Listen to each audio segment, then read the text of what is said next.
I'm Bill Jasper, Senior Editor of the New American Magazine, with my colleague here, Christian Gomez, and we're talking about the Trans-Pacific Partnership, the TPP.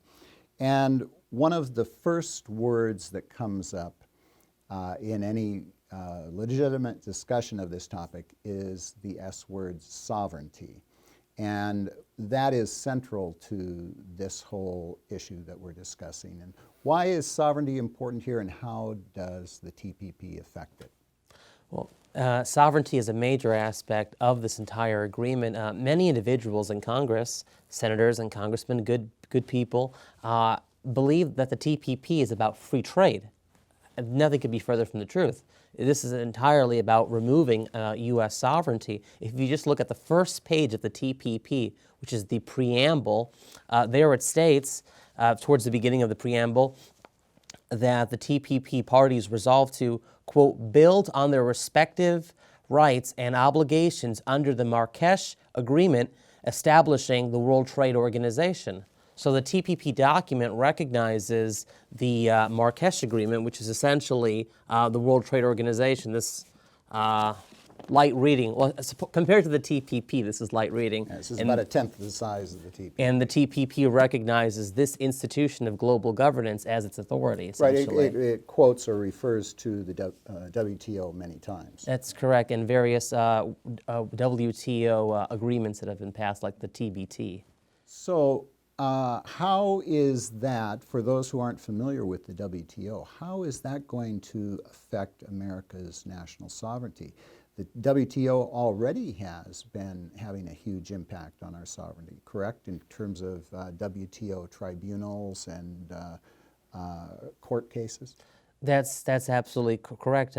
Currently, at least the way it should ideally be, the United States Congress and the United States courts have jurisdiction and sovereignty over business relating to our country. But with the TPP agreement, we're going to see that relegated to international tribunals and courts under the TPP, much like under the WTO. So we're seeing a greater gap, or a chasm, if you will, being wedged between the average American people and businessman and the institution created by this agreement. Which is really the same thing that we saw with regard to NAFTA as well, the North American Free Trade Agreement, where tribunals, courts, were established which have begun overturning our laws and our court decisions here in this country, which means that this is being taken out of our hands. That's correct. That doesn't seem to be advancing the rights and the protections of American citizens. Absolutely not. Now, there's another part of this besides the WTO that you have written about, as have I, in that the TPP, which is a partnership, and that's very informative in that the actual label that they have put on this, name they have given to it, the Trans-Pacific Partnership, it's not just a trade agreement, it's a partnership. And as we develop this, we'll show how they plan to partner us in economic, social, political ways. But it's not just the WTO. There are a number of other acronyms, the FTAAP and the APEC. What are those organizations that are mentioned? I'm glad you asked. The FTAAP is the Free Trade Area of the Asia Pacific, which is a proposal for an even larger trade agreement than that of the TPP. The TPP currently is comprised of 12 countries, the United States being one of them. The FTAAP would include all the member states of the APEC or APEC, which includes 21 countries in total, including Communist China and the Russian Federation.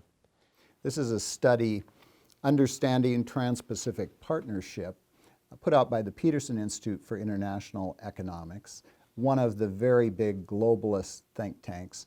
And this is a very important document because it tells us what? That from the very beginning, these were some of the guys that helped put together the TPP. They say in there that the TPP that's being acted on now is just a stepping stone to this FTAAP, right? To this larger one. So the 12 countries now that are in it are going to be brought into the larger 21 member nation group of the APEC and FTAAP, which include Russia and China, correct? That's absolutely correct. So when that happens, that means that then we will have a partnership with all of those countries, and we will then have monitoring organizations, executive and judicial organizations that are going to be challenging our local, state, and federal laws.